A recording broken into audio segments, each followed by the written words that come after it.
აჭარის ხუთივე მუნიციპალიტეტში მოსახლეობის ნაწილი კვლავ სასოფლო-სამეურნეო ბარათების მოლოდინშია.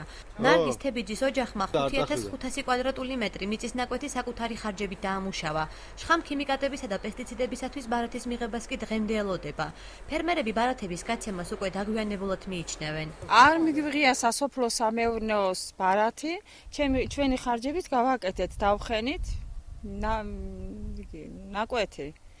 და მანდარინს ნამდვილად დაუგვიანდა სასუქის მიღება. არც აზოტი მიუღია, არც კალიუმის მარილი მიუღია. ჯერჯერობით არაფერი არ მიგვიღია დღესდღეობით, საერთოდ არც ერთ მოსახლეობას არ მიგვიღია. დაგვიანებულია უკვე. აწებელოდებით ხიმიკატები გვარჯილას და შეწამლვა უნდა. აჭარის სოფლის მეურნეობის მინისტრის მოადგილის თქმით, რეგიონის მასშტაბით ხუთივე მუნიციპალიტეტში ბარათების გარეშე ამ დრომდე 8500-მდე მოსახლეა დარჩენილი.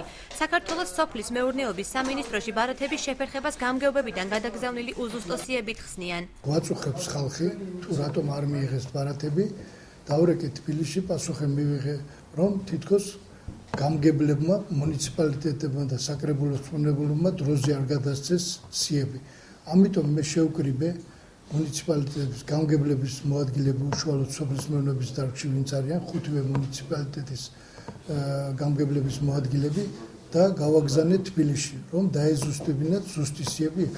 ხელვაჩაურის მუნიციპალიტეტის გამგებლის მოადგილე აცხადებს, რომ საკითხი ჯერ კიდევ განხილვის სტადიაშია, თუმცა არსებული სიტუაციიდან გამომდინარე სავარაუდოდ 4000-მდე მოსახლე ბარათის გარეშე დარჩება.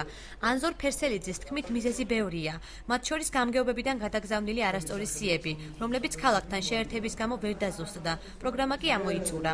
დარჩება ნაწილი ბარათების გარეშე იმის გამო, რომ სიების გადაცემა თავის დროზე მოხდა დაგვიანებით და ამ პროგრამამ უკვე თავისი მუშაობა აღმოწურა.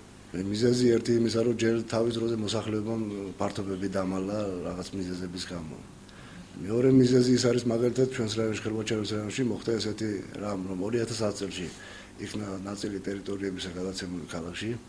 აღმოჩნდა, რომ მოქალაქეები ცხოვრობენ ქალაქში და სასოფლო-სამეურნეო დანიშნულების ფართობები აქვთ მუნიციპალიტეტის ტერიტორიაზე. საქართველოს სოფლის მეურნეობის სამინისტროში ადასტურებენ, რომ დაუზუსტებელი სიების გამო აჭარის მუნიციპალიტეტში მოსახლეობა შესაძლოა მხოლოდ ნომინალური ბარათები გადაეცეს.